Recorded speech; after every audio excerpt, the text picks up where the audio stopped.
Hello and welcome to another episode of CAU Football with Coach Kevin Ramsey. Now, Coach, I know you're happy because Clark Atlanta beat Allen University this past weekend, 31-6. Now, I got to ask you, how does it feel to get that first win in front of the home crowd? Well, I mean, it's great getting a W, excuse me, primarily for our players. You know, I was just thinking the other night just how motivated these guys are to just come out with more enthusiasm. You know, it's a spark that we needed. You know, we haven't played an Eastern Division opponent yet, and this is a good jump start going into playing our first Eastern Division matchup against Fort Valley. Now, Allen, they played a good game, and we played a good game against them. Can you talk about how Allen just came back from a hiatus this year? Well, you know, Coach Keaton, their head coach, who I've been knowing over the years, he was the head coach at Stillman. You know, when they dropped their program, he was with Miles the last 2 football seasons. Okay. And, you know, he does a great job of recruiting. Those guys brought in, had a lot of Georgia kids, a lot of our players, a lot of teammates from our players was on that team. Had a lot of junior college guys, and I thought for his first year he really put together, you know, a team, and they are very well coached. I told our guys they'll be a well-coached football team. And, you know, my hat's off to him and the coaches and their efforts. But, you know, our kids, you know, we was ready and, like I say, playing in front of the home crowd and trying to get this streak going here where we could go ahead and win our Eastern Division. Now, speaking of that streak, I always have to ask you, what was your favorite play of the game? My favorite play was Ezekiel Edmonds, you know, his interception and like a 54-yard interception return for a touchdown.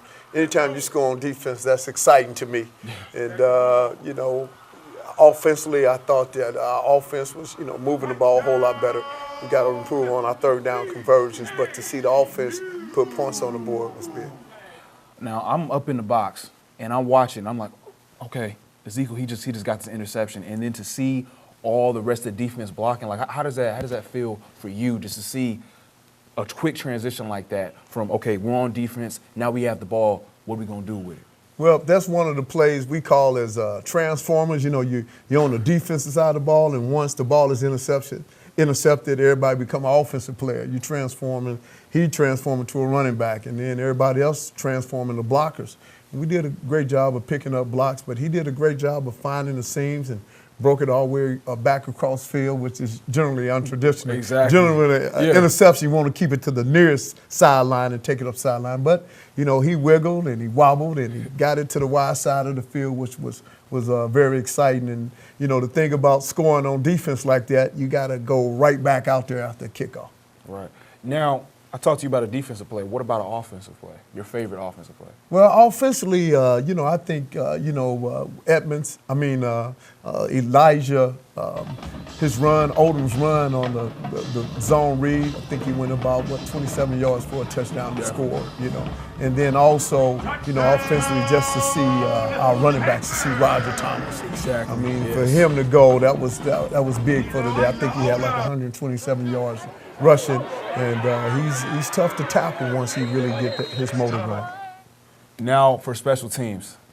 Carlos Saldana kicked at least 5 field goals this game. How does that feel for you? Well, he kicked a 42-yarder, you know, and it was a smooth stroke. And Carlos, you know, he's a game winner for us, and, you know, we feel real good when it's on the line. And he did a great job of getting hang time on the kickoffs, too, because our kickoff team was out there about 4 times. So that was impressive with him and Ty Woods, both punting and kicking off for us. We talked about all 3 facets of the game. We talked about offense, defense, and special teams. But in our next segment, we're going to focus more on offense.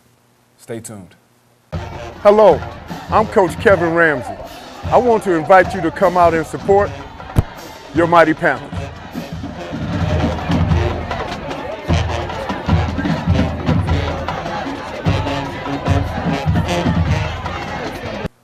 We're back, and we're talking about offense. Now, Thomas, you said he had 127 yards off of 18 carries. What is it like just to see him get a touchdown, just rumbling throughout the whole game?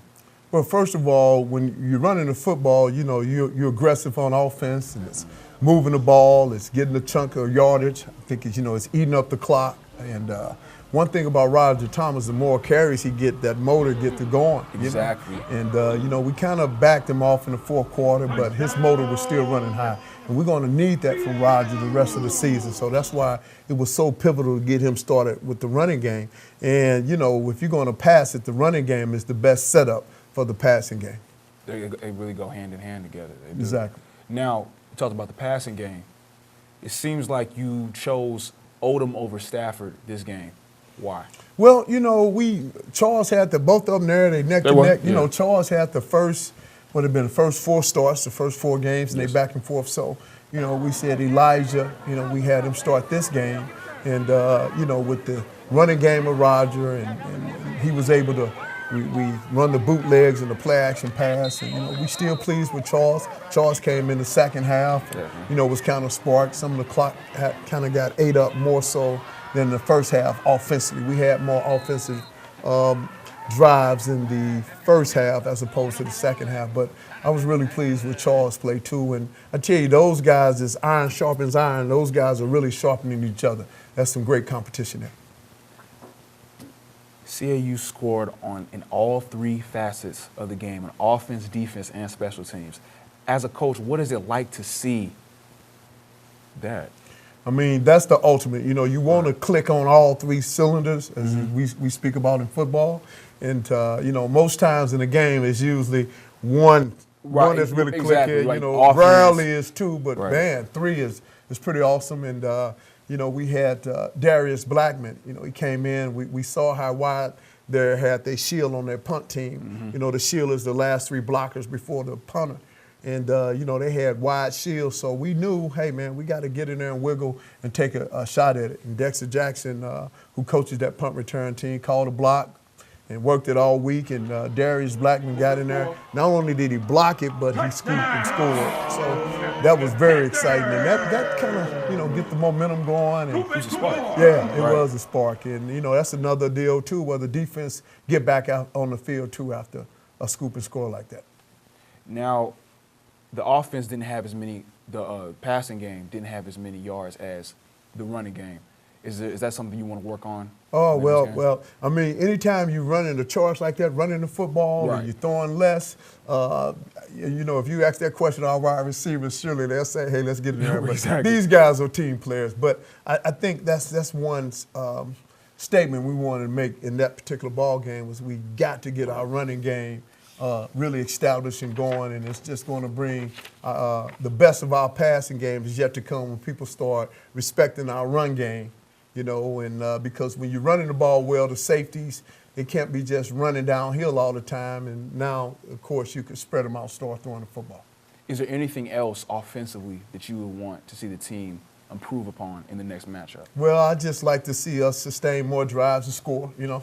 Of course, just score more and more, right? Just score, you know, and every drive to come out with some points, you know, and then once we get the ball in the red zone, you know, we prefer points, but we prefer those 6 points as opposed to field goals. Right.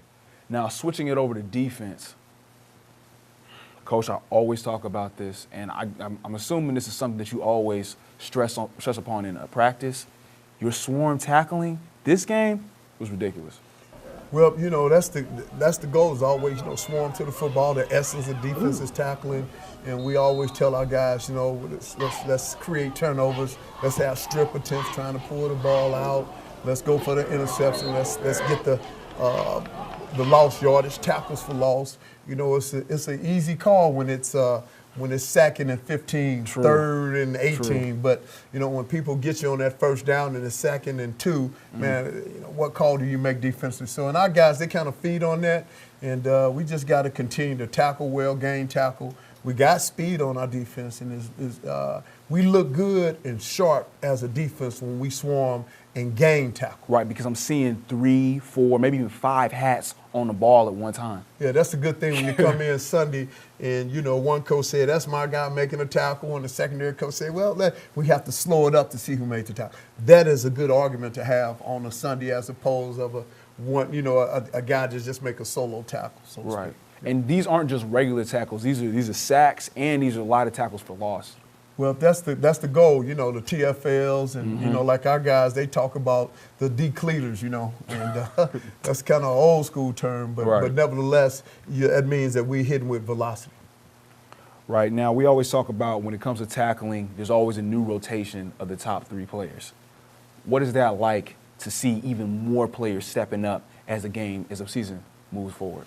Well, I think the fastest we play is when we have 3 and outs. Right. You know, when you got them long drives where it's drawn 10 out. plays, Right. yeah. But I think our coaches do a good job of getting guys the rotation in when we got drives that are 8 plays or more, because that's very vital that we play with speed. We're always talking about playing fast, and you play fast by getting 3 and outs. And if you're not getting the 3 and outs, coaches got to get the rotation going, primarily up front. Is there anything that you feel the defense needs to improve upon? More turnovers, just more turnovers, man. Right. Get Scoring gritty with that, right? Right. Create more turnovers. Being a defensive guy, yes. You know, creating turnovers, more TFLs, you know, more sacks, more disrupting offenses. Now, more quickly now, Morgan came back this game. What was that like to have him on the field? Well, like I mentioned before, you know, he's the quarterback back there, and he provides a lot of leadership, getting us aligned. And, you know, he has a lot of fun, too. Of course. And that's the game, man. One of my biggest interests and rewards is series is, you know, when it get to game time, but to see them guys smile on the sideline, they don't know how much that do for me on the inside. Now, we had Kenneth Morgan here last week, and this week we have another player, another athlete of the week that we're going to be previewing. So in the next segment, look forward to seeing a new athlete of the week. Stay tuned. So there you are, shuffling through a stack of resumes and you come to mine. This is it, first impression, my way in. But can my resume show you how I truly stand out? Like that I was studying, going to night school while working 2 jobs just to help my parents pay for groceries. Or being the first one to always step up. No, that's something you just can't put on paper. Look beyond the resume and discover new ways to develop great talent that is dedicated, hardworking, and determined like me. Okay, so what would you bring to my company? What do you need? I need problem-solving skills. I got through high school without a car, a phone, or a computer. No college degree, though. Not yet, but life's taught me a lot, and I'm ready for more. Well, you're not the typical kind of candidate that I hire. But you are exactly what I'm looking for. Your company could be missing out on the candidates it needs most. Learn how to find a great pool of untapped talent at gradsoflife.org. Welcome back, and we're here with Ezekiel Edmonds IV. Where are you from? I'm from West Palm Beach, Florida. Okay. Why did you want to come to Clark? I basically wanted to come to Clark. I went to UMass for 4 years, decided to transfer after my 4th year to do my 5th year. I felt like Clark had a very good tradition. I wanted to be more so with my people, actually, a place of love, a place like home. I mean, being in a setting where I'm with people that look like me and actually have a genuine, caring feeling. So, no, I understand that completely. Yeah. So, what does that feel like just to be a Panther now that you are one? It's actually a tremendous experience, like none other. It's pretty much what I thought it was going to be, like home. Right now, not just being a Panther, but being on the football team and being a leader on said team. What's that like? It's a great experience, working with guys like Kenneth Morgan, Amon Crump, Kevin Williams. We put together something that is going to be remembered, I feel like, and starting a legacy. Mm-hmm. So just starting a different culture here, a winning culture. Now, as a leader, there's always that one person that always kind of give you trouble or you always like talking to. Who is that guy on your team? We have, just some younger guys, freshman stuff that, kind of getting acclimated to the system. But it just comes with the game. So who would be some of those people? I can't name a few off the top of my head, honestly, but we all have a few of them. Now, I always talk to Coach about swarming the ball. And when I'm up there, I'm in the press box, and when the rest of the team is shooting, we're seeing you I say 9 times out of 10, you're always there leading the charge. So what's going on in your head to be like, I need to be there, leading the charge, knocking the other team senseless? Basically just a relentless effort. Just swarming to the ball, like you said. if we're gonna start a culture here, and I'm supposed to be a leader, I feel like I gotta do it every play. Right. I can't be, in a sense, lacking any play. I can't be taking plays off because everybody is looking at the leader, which is me, so I gotta lead by example.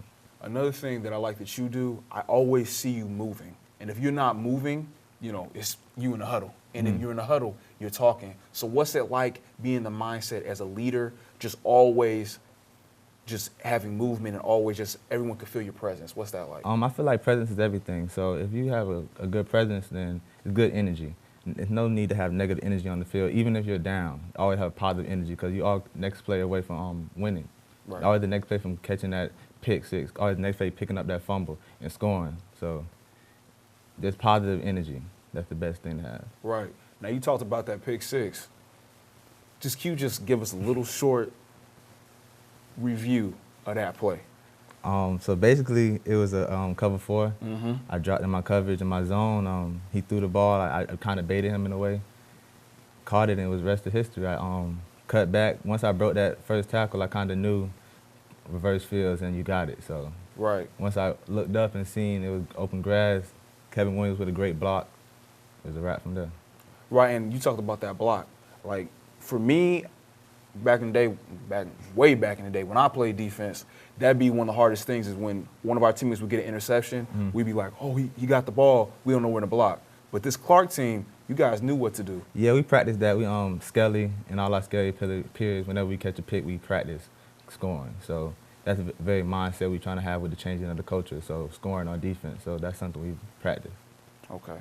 Now, Fort Valley, this is our next opponent. Mm-hmm. What are you seeing with them? It's a good team. Fort Valley has a good tradition of always being good. So we're going there with a mindset that they're not better than us.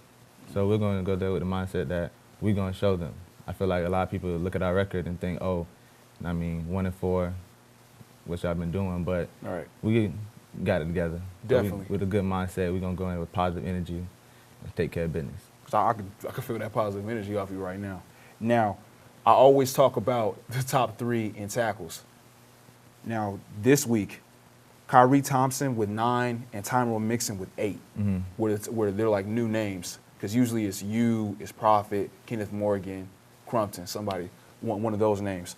What's it like to see Mixon and Thompson in the mix? It's actually a warm feeling because it lets me know that they're not just trying to take in a back seat to us. They're actually still trying to compete and still wanting to play football. So seeing them out there playing with 9 tackles, first real chance to get into action, that's great. That's amazing. And also Tyrone stepping up for when Wade got injured. Great for that kid. I feel great for that kid. Nothing but good energy around that right there.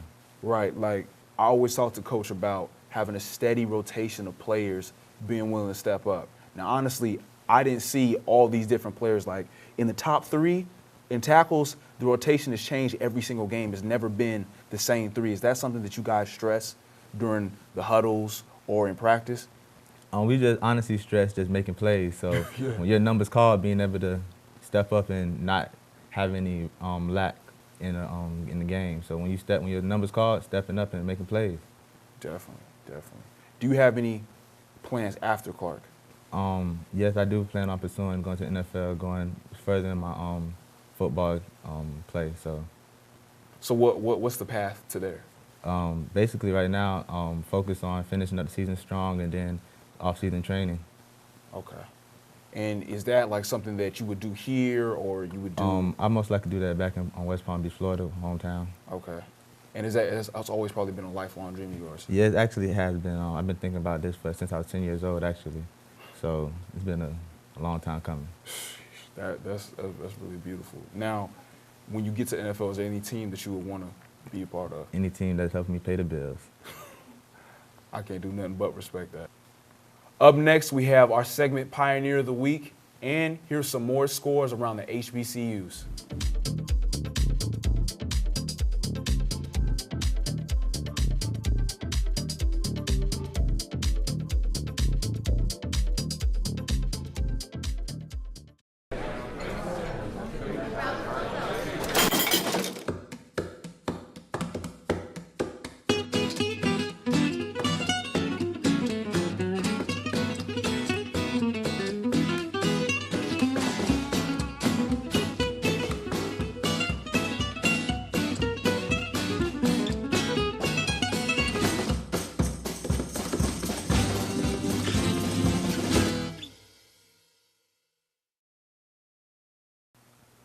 We're back and we're here with the Pioneer of the Week, Mr. Tweet Williams. Mr. Williams, can you please tell us about your journey in Clark Atlanta University? Yeah, well, I'm happy to be here, especially in this room. I had been a part of this institution since I was 11 years old. You know, Clark has a tremendous tradition. The university started out over on the old campus, and that's where I was 11 years old as the water boy for the football team. And been a part of it ever since in different capacities, as a player, as athletic director here at the institution, and then as a supporter. And I'm very aware of the rich history that we had since I was 11 years old. And I'm very proud of that. You talked about all the capacities when you were a water boy, when you were a player, athletic director. What was your favorite thing to do here? My favorite thing to do was when I was a student here. Okay. And I started that in 1944. Okay. After graduating from high school. And I participated in all the sports. See, we didn't have this thing that you have today, athletic grants, anything like that. All we had was work study. And then we participated in all the sports. And I was an all-star football player, all-star basketball player, and a track champion. How many sports did you play? Played all three. Sheesh. And was captain in all three of them. And I just had a wonderful time during my tenure here. And also I was able to marry a beautiful young lady, and that's where my family started, right here at this institution. Well, she and I met on this campus. But from the standpoint of being a part of this university, we had an automobile accident during the time I was here that one of my classmates was killed. We were going to Nashville to run in a track meet. And I don't know whether you young people remember this, but it was an accident up there near Swanee, Tennessee. And the reason he passed away is because of segregation that we had in this country. And they carried him to a hospital in Swanee. And while in the hospital, they would not wait on him. And he transferred him to another hospital, and he died on his way there. And he was my teammate, and he played the position of end on the team, and I played the other position.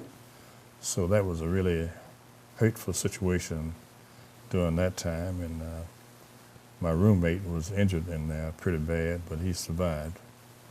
And these are some things that I'm telling you about that happened at the university during my tenure. Right. Now let me ask you this. After seeing all this, to be 92 years old, what is it like to see Clark Atlanta University now? Well, I just want to say to you that the university itself has grown tremendously. But money has always been a problem here at this institution in funding for athletics. We were an academic school, and as I indicated, we didn't have the infrastructure that other institutions have. Right. And the only time we were able to get this infrastructure here, you see the stadium right here where we are now. Yes. We didn't have a gym, didn't have a track, Right. no baseball field, none of that. But we were highly successful in athletics because of the love of the institution by those who attended. And that includes the non-athletes and the athletes, the student athletes. And that's what I really grew into, and that's why I sit here today as a strong supporter of this university. Yes. And will continue to be. I know we have a little different situation now. Right. Integration is here.